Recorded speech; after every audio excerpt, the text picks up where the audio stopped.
Hola para todos, bienvenidos a un nuevo video de química. En el día de hoy vamos a hablar sobre los enlaces químicos. Bienvenidos. Iniciamos con el concepto de qué es un enlace químico. Las fuerzas que mantienen unidos los átomos de una molécula se denominan enlaces químicos. Tengamos presente que en la antigüedad se preguntaban de cuál era ese pegamento que permitía que los elementos estuvieran unidos. Es allí donde Gilbert Lewis plantea el concepto de enlaces químicos. El químico norteamericano Gilbert Lewis mostraron que los elementos representativos tienden a entrar en combinación química mediante procesos que implican la pérdida, ganancia o compartición de electrones. Se observó, por otra parte, la extrema inactividad química de los gases nobles, la cual asoció al hecho de que estos elementos presentan completamente llenos los subniveles S y P de su nivel más exterior. Aquí vemos que la configuración de los gases nobles se ve representado como NS2NP6. De aquí se plantea la regla del octeto. ¿En qué consiste la regla del octeto? La regla del octeto significa que los elementos en su última capa de energía van a tener 8 electrones de valencia. Pero ustedes se preguntarán, ¿todos los elementos cumplen con la regla del octeto? No. Entonces es allí en donde evidenciamos que esa estabilidad que representan a los gases nobles se ve reflejada porque tienen completamente llena su última capa. Tengamos presente que los elementos todos quieren llegar a parecerse a los gases nobles, no a parecerse en sus propiedades, no, es adquirir su estabilidad. ¿Y de qué manera lo van a lograr? De 3 maneras: perdiendo, ganando o compartiendo ¿qué? Electrones. De esta manera nosotros evidenciamos que los elementos van a tener la estabilidad. Muchas de las cosas de los elementos químicos nosotros las comparamos con cosas que nos pasan a nosotros. Por ejemplo, ellos tienen un apellido, lo mismo que nosotros. Tienen una dirección donde viven, lo mismo que nosotros. Ahora vamos a comparar a los enlaces químicos como si fuera un matrimonio.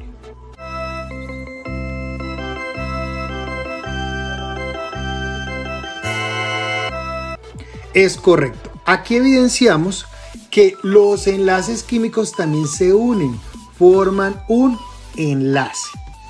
Ese enlace químico permite evidenciar, ¿sí?, metafóricamente la estabilidad. Así como cuando nosotros buscamos el matrimonio para llegar a tener una estabilidad, ya sea emocional, afectiva, económica, pues los elementos no buscan eso, pero sí buscan ¿qué? Llegar a tener una estabilidad. ¿Y cómo lo logran? Cumpliendo con la regla del octeto, o diciéndolo de otra manera, teniendo su última capa completamente llena. Estos enlaces químicos, ¿sí?, o estas uniones las vamos a clasificar de 3 maneras: como iónicos, como covalentes y como metálicos. En el metálico ya hemos visto algo en el video de propiedades periódicas, donde veíamos las características del enlace metálico. En este video vamos a hablar un poquitico de este enlace, pero nos vamos a concentrar más del enlace iónico y del enlace covalente.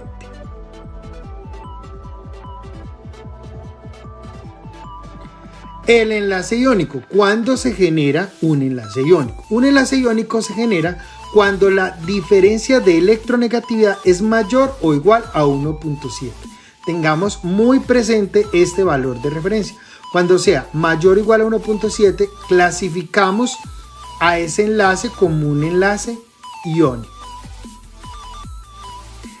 Recordemos que la electronegatividad es la fuerza que tiene el elemento para atraer electrones y que aumenta como de abajo hacia arriba y de izquierda a derecha, y lo miramos hasta el grupo 7A, o también conocido por la IUPAC como el grupo 17.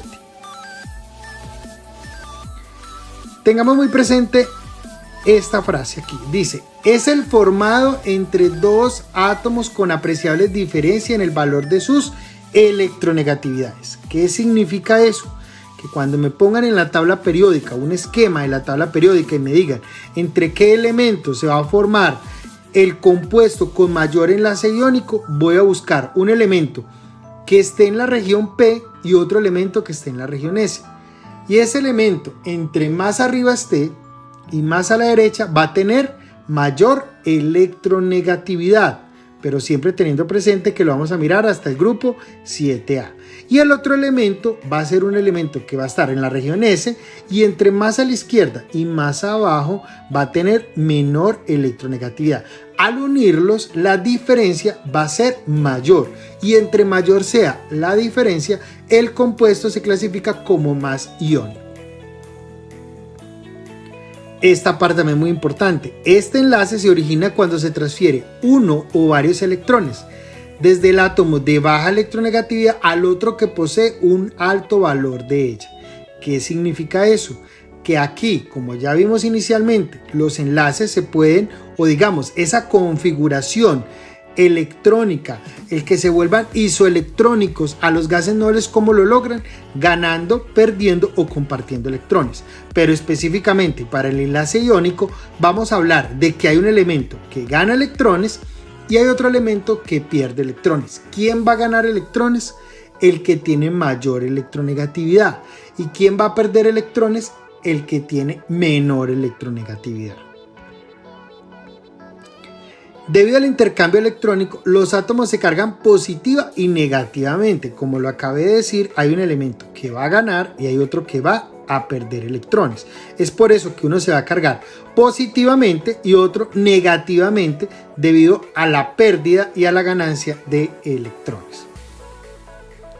Aquí vemos claramente cómo un elemento está perdiendo electrones y otro está ganando electrones. Pero si ustedes observan, ya sea ganando y perdiendo, los dos llegan a tener en su última capa de energía 8 electrones de valencia, lo que lo vuelve muy estable.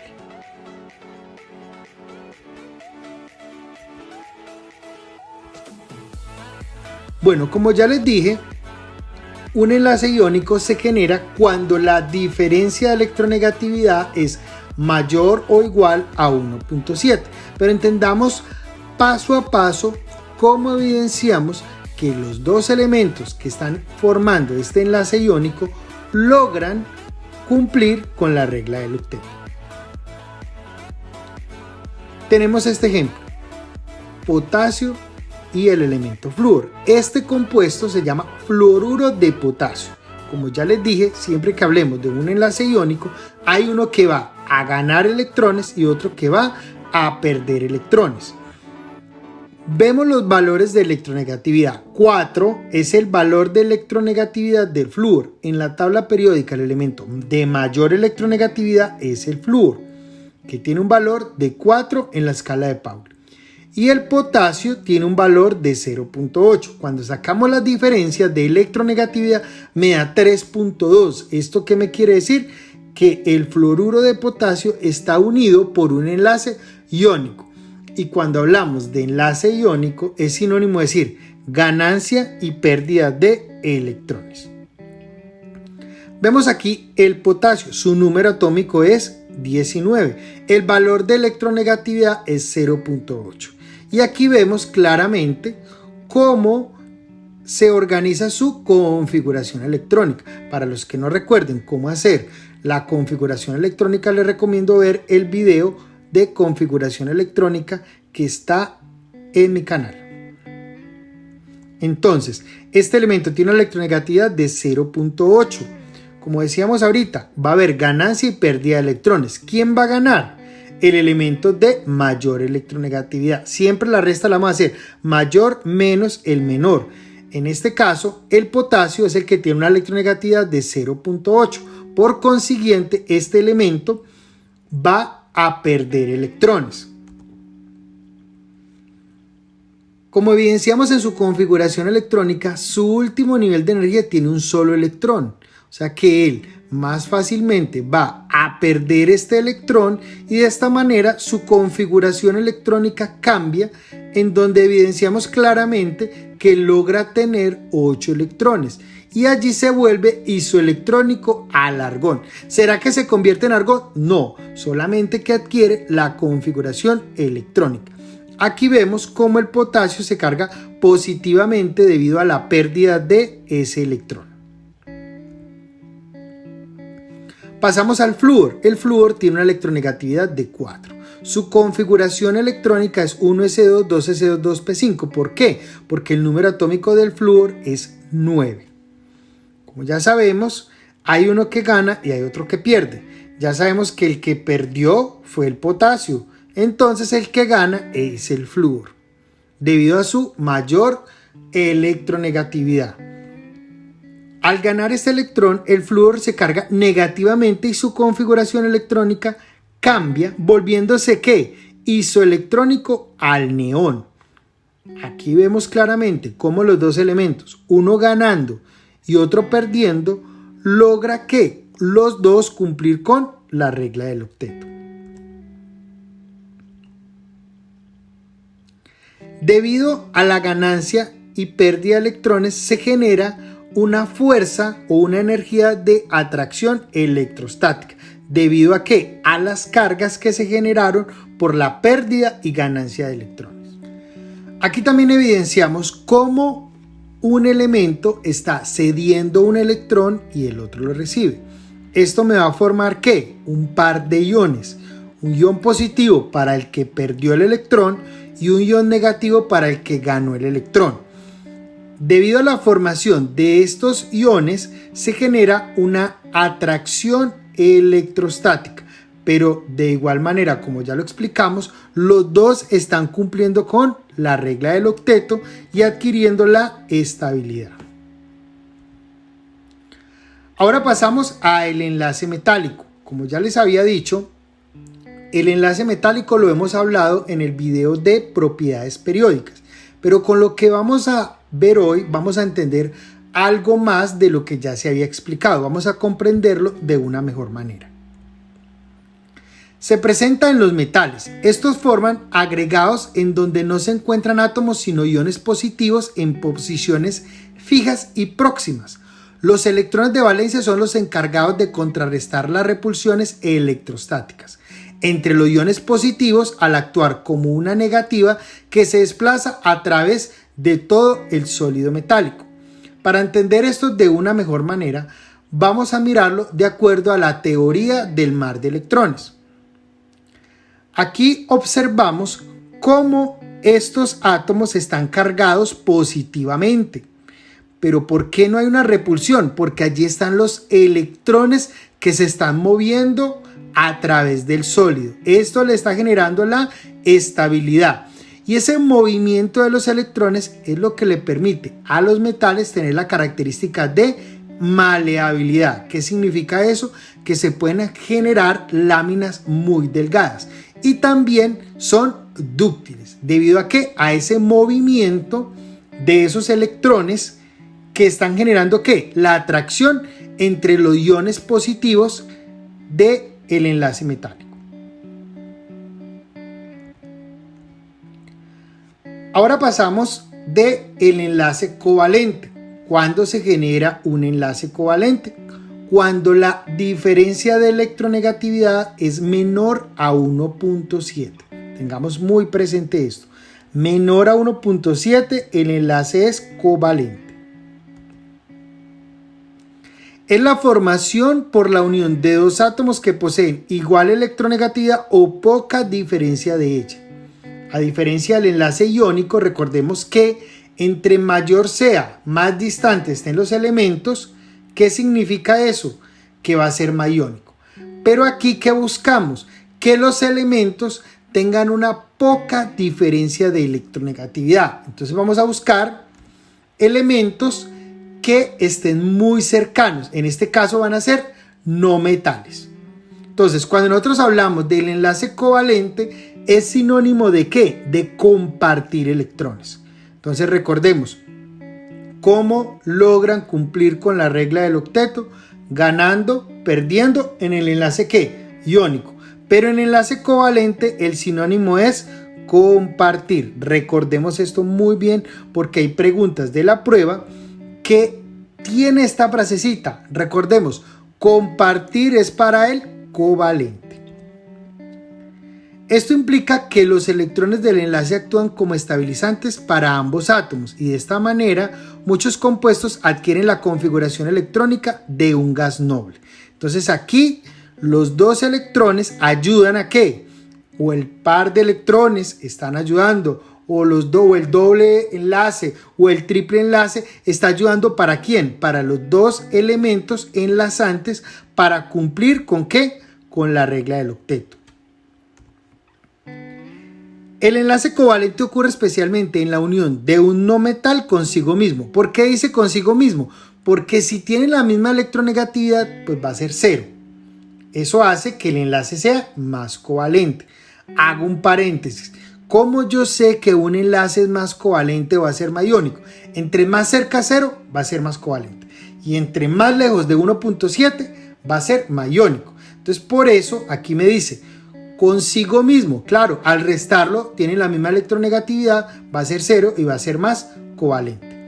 O con otro no metal diferente. Recordemos que los no metales van a estar muy cercanos y esto va a conllevar a que se tenga una diferencia menor a 1.7, haciendo que el enlace sea covalente.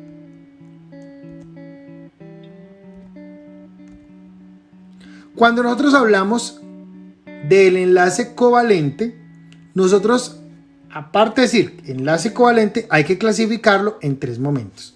¿Dependiendo de qué? Del número de electrones involucrados. Esto podemos llamarlo simple, sencillo o saturado cuando hay un par de electrones, o sea, 2 electrones. Doble cuando hay 2 pares, o sea, 4 electrones. Y triple cuando hay 3 pares, o sea, 6 electrones. También lo clasificamos de acuerdo a qué? A la diferencia de electronegatividad. No polar o apolar cuando la diferencia de electronegatividad es igual a 0. Nosotros vamos a tomar esta referencia. Cuando sea igual a 0 es no polar. En algunos textos ustedes van a encontrar que se le considera, ¿sí?, no polar cuando está ¿qué? Entre 0 y 0.4. Pero nosotros vamos a tomarlo para 0 no polar. Pero cuando sea mayor de 0, el enlace se considera polar. Por último, esta clasificación depende del número de electrones que aporta cada átomo en el enlace. Se considera normal cuando los dos aportan electrones. Vamos a entenderlo gracias a la ayuda de unos compañeros cuando sería normal. Entonces mira, por eso es que los compuestos se dividen en ácidos y en bases.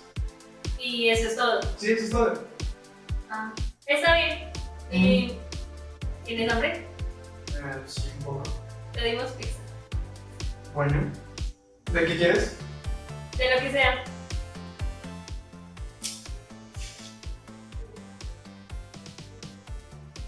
Milpa, Domino. Milpa, Pizza. acacos, ñam, ñam, ñam. Milpa. ¡Llegó la pizza!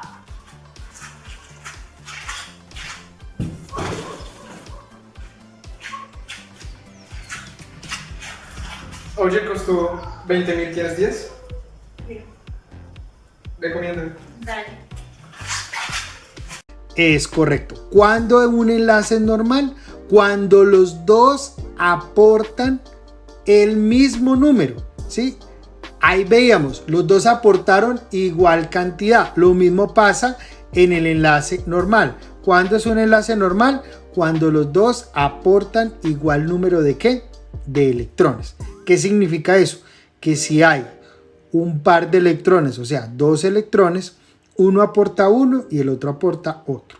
Si son 4 electrones, va a ser 2 y 2. Y cuando hay 6 electrones, va a ser 3 y 3. ¿Qué significa eso? 50-50, 50-50. Es un enlace normal cuando los dos aportan igual número de ¿qué? de electrones. Y podemos decir cuándo es un enlace dativo o coordinado, cuando uno solo aporta electrones. Veámoslo de otra manera.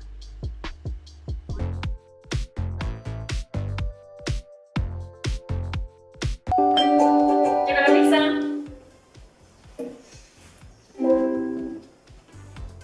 Oye, costó 20.000, ¿tienes 10?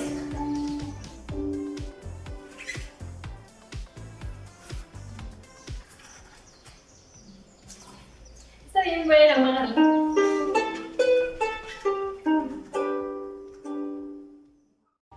Es claro, cuando uno solo está aportando, decimos que ¿qué? Que el enlace es dativo o coordinado. Te repito, cuando un enlace es normal, cuando los dos aportan igual número de ¿qué? De electrones.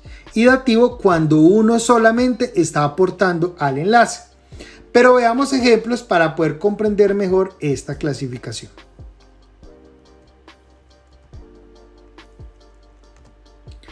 En el ejemplo número 1 vemos a la molécula del agua. ¿Sí? En la molécula del agua tenemos 2 átomos de hidrógeno y uno de ¿qué? De oxígeno. Como los dos enlaces son iguales, ¿sí? Cualquier enlace que clasifique va a dar lo mismo. Vamos a tomar como referencia este enlace que lo vamos a llamar enlace número 1. Para clasificar un enlace, ¿qué tenemos que nosotros conocer? Es la electronegatividad y el grupo a cual pertenece ese elemento. ¿Para qué necesitamos saber el grupo? Para conocer los electrones de valencia.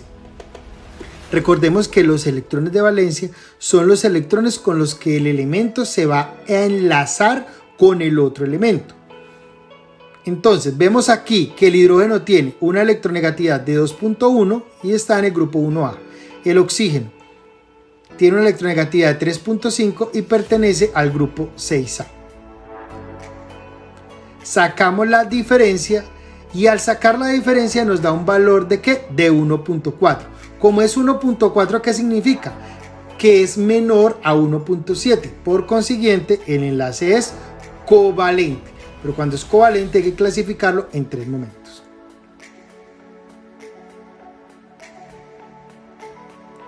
Simple. ¿Por qué va a ser simple? Porque como evidenciamos acá, entre el hidrógeno y el oxígeno hay un par de electrones. Cuando hay un par de electrones se considera enlace simple. Polar. ¿Por qué es polar? Porque es mayor de 0. ¿Sí? Mayor de 0. Da 1.4. Por eso el enlace es polar. ¿Cuándo es qué? Normal. ¿Sí? Vamos a explicarlo mejor. ¿Por qué el enlace es normal? Vamos a marcar cada uno de los electrones. Entonces, en este caso, vamos a ver dónde están los electrones de cada uno de los elementos. Yo sé que el oxígeno tiene ¿qué? Tiene 6 electrones. Entonces, ¿dónde estarán los 6 electrones del oxígeno? Entonces vamos a marcarlos. Sería 1, 2, 3 y 4. Ustedes se preguntarán, ¿por qué marqué primero estos que están acá? Porque estos pares de electrones solamente pueden corresponder al oxígeno. Entonces primero contamos los propios. O sea, estos que están aquí solo tienen un dueño, ¿sí? Porque el cercano, ¿quién es? El oxígeno. Mientras que los que están a los lados, yo no sé todavía de quién son. Entonces ya sé que es 1, 2, 3 y 4. ¿Qué significa eso? Que me hace falta 2 electrones. Entonces, ¿qué indica esto? Que uno de este par de electrones va a ser ¿de quién? Del oxígeno y otro de este par. Entonces vemos aquí claramente de quién son cada uno de los electrones. Aquí vemos en rojito los 6 electrones del oxígeno. Y el negrito corresponde ¿a qué? Al electrón ¿de quién? Del hidrógeno. Y ustedes dirían, bueno, ¿y por qué no cogemos estos dos de una vez del oxígeno? No puede ser. ¿Por qué? Porque si el hidrógeno tiene 1, alguno de estos dos electrones tiene que ser del oxígeno. Entonces por eso solamente puedo coger un solo electrón. Entonces recuerden, 1, 2, 3, 4, 5, 6. Ahí están los 6 electrones. Y como vemos claramente, en este par de electrones, uno lo pone el oxígeno y el otro lo pone el hidrógeno. Por eso se considera el enlace covalente normal, porque se colocaron igual cantidad de electrones. Veamos otro ejemplo. Bueno, antes de pasar al otro ejemplo, aquí vemos la fórmula estructural ¿de qué? Del agua, ¿sí? Se llama estructural porque aquí estamos viendo la estructura. En esta que coloqué yo acá se conoce como la fórmula electrónica. ¿Y por qué la fórmula electrónica? Porque estamos observando son los electrones, ¿sí? Entonces, ¿por qué una rayita? Porque si yo uno los dos puntos, formamos una rayita. Entonces, por eso aquí hay un par, ¿cierto? ¿Sí? Una rayita me indica un par, que hay un par y un par. De esa manera podemos construir también la fórmula estructural. Bueno, ahora sí pasamos al ejemplo número 2. Aquí que observamos que hay un enlace A y hay un enlace B. ¿Qué tenemos que sacar de la tabla periódica para poder clasificar este enlace? Es correcto, tenemos que mirar dos cosas. 1, ¿a qué grupo pertenece en la tabla periódica? Y 2, ¿cuál es el valor de la electronegatividad? Entonces vamos a iniciar haciendo la diferencia. Entonces, con el enlace A restamos siempre el mayor menos el menor y esto me da 1, ¿sí? Vamos a clasificar primero el enlace A. Restamos la diferencia de electronegatividad, ¿sí? Sacamos las electronegatividades, sacamos la diferencia y me da 1. Como es 1, menor a 1.7, el enlace es covalente. Covalente doble, ¿por qué? Porque aquí vemos que entre el oxígeno y el azufre hay 4 electrones, por eso es doble. Polar, ¿por qué es polar? Porque es mayor de ¿qué? De 0, ¿sí? Es mayor de 0. Entonces por eso el enlace es polar. Pero vamos a entender si el enlace es normal o dativo. ¿Cuál es la mejor manera? Vamos a marcar, ¿sí? Con colorcitos dónde están los electrones de cada uno. Entonces, el oxígeno, ¿cuántos tiene que tener? Aquí me dice que tiene que tener 6. Vamos a encontrarlo. Pero recuerden que primero marcamos los propios. Entonces decimos 1, 2, 3, 4. O sea, hay 4. ¿Dónde estarán los otros 2? Pues tienen que estar en estos que están aquí. Entonces tenemos 4, 5 y 6. ¿Qué significa eso? Que de los 4 electrones que están formando el enlace, vemos claramente que 2 los pone el oxígeno y 2 los pone ¿qué? El azufre. ¿Qué quiere decir eso?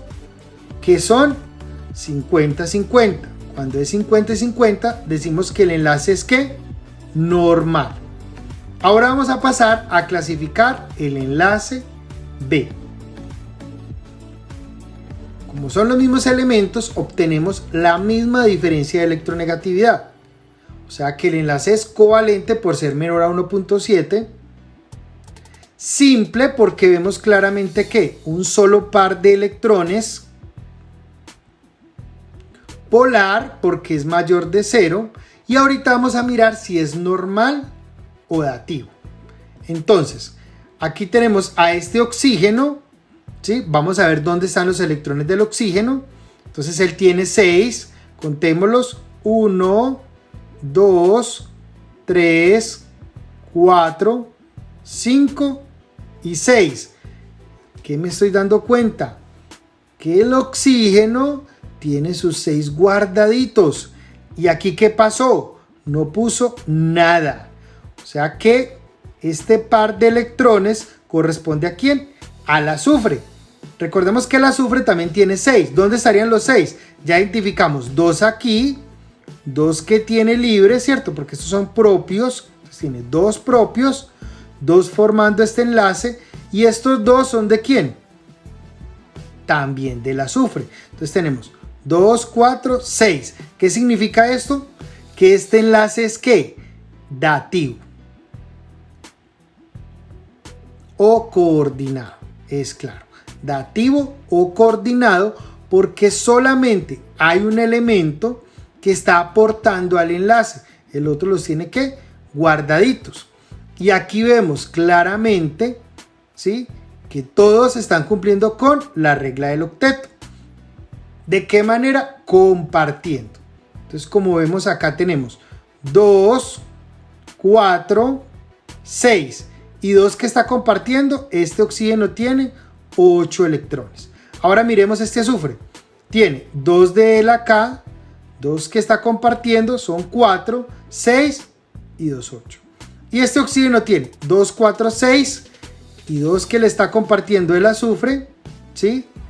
Son 8. Vemos aquí claramente que todos están cumpliendo la regla del octeto, pero ¿de qué manera? Compartiendo. Recordemos siempre, sinónimo de covalente, compartir. Para hacer la fórmula estructural, ¿sí?, cuando yo tengo un enlace dativo, colocamos una flecha del elemento que está aportando los electrones hacia quien está recibiendo los electrones. De esta manera nosotros podemos diferenciar entre un enlace covalente normal y un enlace covalente dativo.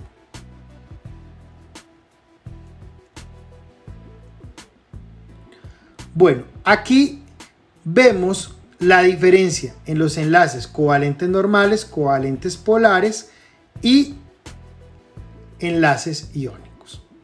Entonces, cuando tenemos un enlace covalente normal, las cargas están ¿qué? Distribuidas homogéneamente. ¿Por qué? Porque no hay ninguno que tenga más electronegatividad. Entonces, ¿qué va a pasar? No se van a ver cargas, no se van a generar cargas parciales, ¿sí? Porque los electrones no están más cercanos de uno. Entonces, por eso la carga está totalmente homogénea. Cuando tengo un enlace covalente polar, hay un elemento más electronegativo que el otro. Esto hace que los electrones están más cercanos a uno y eso le da una carga parcialmente ¿qué? Negativa al más electronegativo y una carga parcialmente positiva al menos electronegativo. En el enlace iónico, como hay una diferencia tan grande, ya hay separación de cargas y ya hay formación de ¿qué? De iones. Bueno, ahora vamos a hablar sobre las características de los compuestos iónicos y de los compuestos covalentes. ¿Por qué quiero hablar sobre las características? Porque hay muchas preguntas que no hablan claramente o no me dan la información para saber si es iónico o covalente. O sea, no me dan los valores de electronegatividad, pero me están hablando de las características. Entonces yo por eso tengo que tener muy clara las características de cada uno de estos compuestos. Entonces, para el compuesto iónico, estos generalmente son sólidos. La mayoría corresponden a compuestos inorgánicos, o sea, compuestos que no tienen carbono. Poseen altos puntos de fusión y de ebullición. Estamos hablando de compuestos que pueden tener un punto de fusión de 1000 grados centígrados y un punto de ebullición por encima de los 1500. Son solubles en solventes polares como el agua. Fundidos o en solución conducen la corriente eléctrica. ¿Qué significa fundidos? Que en estado líquido o disueltos en agua. Y poseen por lo menos un enlace iónico. ¿Qué significa eso? Que si yo tengo un compuesto con 10 enlaces, 9 son covalentes y 1 es iónico, ya el compuesto va a adquirir ¿qué? Todas estas propiedades. De las más relevantes o las que más pregunta la prueba de ICFES son la que posee altos puntos de fusión y ebullición o que fundidos y en solución conducen la corriente eléctrica. Entonces, es muy importante que tengamos en cuenta estas características. Por otra parte, para los compuestos covalentes es que pueden encontrarse en los tres estados, o sea, sólido, líquido y gaseoso, La mayoría corresponden a compuestos orgánicos y a compuestos que tienen carbono. Poseen puntos de fusión y ebullición relativamente bajos. Son solubles en solventes apolares. Y no conducen la corriente eléctrica, ¿cierto? Generalmente no conducen. Como ya vimos, el agua es un compuesto covalente. Y ustedes dirán, pero el agua conduce. No, el agua no conduce la corriente eléctrica. El agua que nosotros conocemos en nuestra vida cotidiana es un agua que tiene unos minerales los cuales le permiten esa conductividad. Pero el agua desmineralizada y deionizada no conduce la corriente eléctrica. Y para tener estas propiedades, todos sus enlaces deben de ser covalentes. Entonces es muy importante que me pregunten o tener claro, ¿sí? Tener claro estas propiedades. Porque la pregunta no puede ser, no me pueden dar los valores de electronegatividad, pero me pueden decir, ¿sí? ¿Cuál compuesto va a conducir la corriente eléctrica? Entonces yo tengo que saber que son los compuestos que son iónicos, que son elementos que están muy separados. Aquí vemos cómo es que conduce un compuesto iónico la corriente eléctrica, ¿sí? Esa ionización que se genera en el compuesto iónico debido a la alta diferencia es lo que le permite a un compuesto iónico disuelto en agua conducir la corriente eléctrica. Entonces es muy importante que tengamos claro estas propiedades porque nos pueden salir alguna pregunta en donde hace relación no directamente al compuesto iónico, pero sí a una propiedad. Veamos un ejemplo. Dice, dadas las siguientes distribuciones electrónicas de dos átomos A y B, elemento A y elemento B. Entonces vemos acá, elemento A, ¿qué podemos concluir? A, que es un elemento que pertenece a la región P, está en el periodo 4 y que tiene 7 electrones de valencia. ¿Qué características puedo sacar? Pues que es un elemento de alta electronegatividad y que va a ser un no metal. Por otra parte tenemos al elemento B. El elemento B está en la región S, en el periodo 3 y está en el grupo 1A. ¿Sí? Es un elemento metálico y va a ser un elemento de ¿qué? De baja electronegatividad. Entonces, dada la distancia, ¿sí? De ubicaciones en la tabla periódica, ¿qué puedo concluir? Que vamos a formar un compuesto de carácter iónico, ¿sí? ¿Y qué propiedad puede estar allí? ¿Sí? Exacto. Es un compuesto que va a tener ¿qué? Un alto punto de ¿qué? De fusión y ebullición. Entonces, aquí vemos claramente que no me dieron los valores de electronegatividad, me dieron la ubicación y debido a esa ubicación yo puedo saber que el compuesto va a tener un carácter ¿qué? Un carácter iónico. Con el carácter iónico yo tengo que saberme cuáles son sus características. Leamos la B. El compuesto no conducirá en estado sólido ni en solución la corriente eléctrica. Ya sabemos que los compuestos iónicos sólidos no, pero sí en solución. Entonces no puede ser la B. Y la C. El compuesto debe ser soluble en solventes no polares. No porque los compuestos iónicos son solubles en solventes polares. Y la D dice el compuesto posee un enlace de baja polaridad. No porque los compuestos que están unidos por enlaces iónicos tienen una alta polaridad, ¿sí? Está por encima de 1.7. Eso hace que tenga una alta polaridad. Entonces, de acuerdo con eso, de acuerdo a la información, el compuesto va a ser iónico y va a tener un alto punto de ¿qué? De fusión y ebullición. Bueno, espero haber sido muy claro con este video. Les agradezco su atención. No olviden suscribirse. Dios los bendiga y nos vemos en un próximo video. Hasta pronto.